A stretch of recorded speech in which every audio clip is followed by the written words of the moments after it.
जय श्री राधे कृष्ण राधे कृष्ण। देवी और सज्जनों, डिवाउट मोक्ष चैनल पर आप सबका मैं हार्दिक स्वागत करता हूं। जैसा कि विदित है, एक आध्यात्मिक चैनल है, लेकिन मैं आज आपके लिए एक व्यवहारिक विषय लेकर उपस्थित हुआ हूं, जिसकी आज के युग में बहुत ही आवश्यकता है। आपने थंबनेल में आज का विषय पढ़ ही लिया होगा कि धन क्या है और क्यों चाहिए। तो इस विषय पर चर्चा के 4 बिंदु हैं। पहला, धन क्या है। दूसरा, धन क्यों चाहिए। तीसरा, धन को आँखों से देखना चाहिए या अपने दिमाग से। और चौथा, कि हमारा उद्देश्य क्या है। तो पहले 2 बिंदु, धन क्या है और धन क्यों चाहिए, उस पर चर्चा करते हैं। धन केवल एक माध्यम है जो कि इकोनॉमी के बैलेंस के लिए बहुत ही आवश्यक है, ताकि हमारी सुविधाओं के लिए आवश्यक वस्तुएं खरीदने की कीमत अदा करने का एक माध्यम है। पुराने ज़माने से इसके माध्यम बदलते रहे हैं और आज, जैसा कि आप जानते हैं, सब सर्वविदित है कि करेंसी नोटों का चलन है। तीसरा बिंदु, कि धन को आँखों से देखना चाहिए या दिमाग से। तो इसकी चर्चा विस्तार रूप से किया जाएगा। यकीन मानिए, जब तक आप धन को अपनी आँखों से देखकर प्रफुल्लित होते रहेंगे, तब तक आपको गरीब बनने से कोई नहीं रोक सकता। आपको धन प्रचुर मात्रा में तभी मिल सकता है जब आप इसे दिमाग से देखना शुरू कर देंगे। एक छोटी सी चींटी भी अपना जीवन यापन करने के लिए सक्षम होती है, जबकि उसे किसी धन की आवश्यकता नहीं है।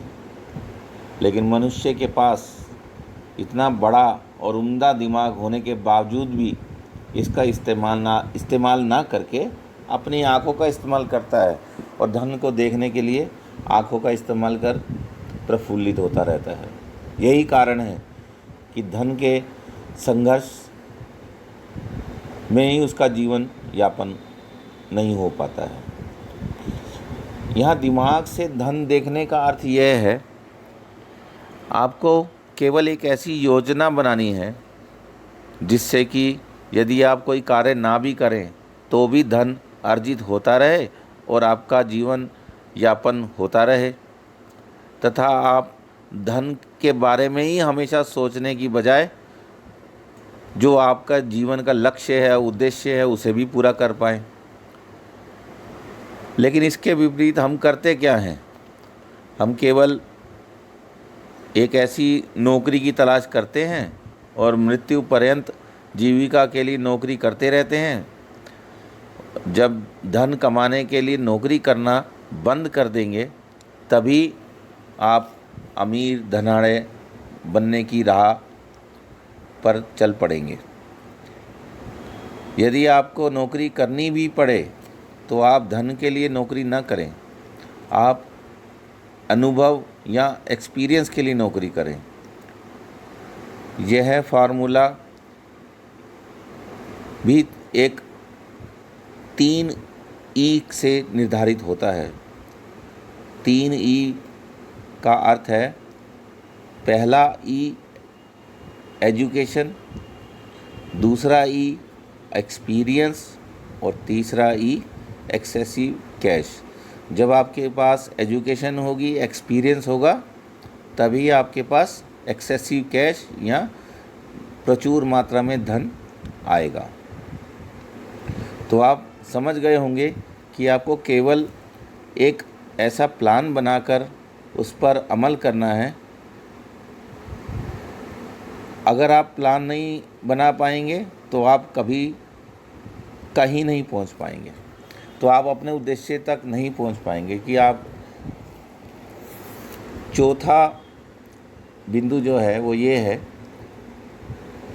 कि हमारा उद्देश्य क्या है, क्या हमारा उद्देश्य केवल धन कमाना ही है? तो मेरी नज़र में तो ऐसा नहीं है देवियों और सज्जनों। नहीं, हमें यह शरीर जीवन जो कि बहुत दुर्लभ है, परमात्मा से मिलन के उद्देश्य से मिला है, जिसको त्याग कर हम धन के पीछे भाग रहे हैं। तो आप धन को अपने ऊपर हावी ना होने दें और अपना उद्देश्य हमेशा याद रखें और एक सफल जीवन व्यतीत करें। धन जीवन के लिए अति आवश्यक है, लेकिन परमात्मा से मिलन हमारा प्रथम व सबसे महत्वपूर्ण उद्देश्य है। तो देवी और सज्जनों, मैं आशा करता हूँ कि आप मेरे इस महत्वपूर्ण बिंदुओं का अवलोकन करेंगे और उस पर ध्यान देंगे, तथा मैं आपका मुझे धैर्यपूर्वक सुनने के लिए बहुत ही आभार व्यक्त करता हूँ। जय श्री राधे कृष्ण, राधे कृष्ण।